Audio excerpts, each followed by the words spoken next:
زه هم قرآن منم هم په ایمان منم هم مسلمان منم ته هم قرآن منې هم په ایمان منې ټول مسلمان منې زه پیغمبر منم صدیق اکبر منم عثمان عمر منم علي حیدر منم زه هم دا واړه منم پاڼه په پاڼه منم ته هم دا واړه منې پاڼه په پاڼه منې زه هم الله منم عرش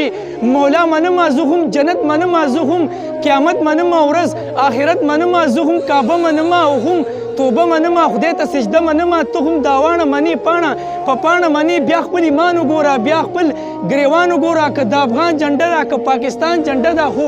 مسلمان جنډه ده دا دومره سپکې شولې دا دومره ورکې شولې چې تا سپلو لاندې کې چې د خپو لاندې کې چې څوک نفرت جوړوي دا بغاوت جوړوي بس دا یو څو شیطان دي بس دا یو څو کسان دي چې هم افغان بدناموي هم پاکستان بدناموي دوی ته اوس هر وایم او که کافر وایم شماز بسو وایم ورته به خرو وایم ورته به خرو وایم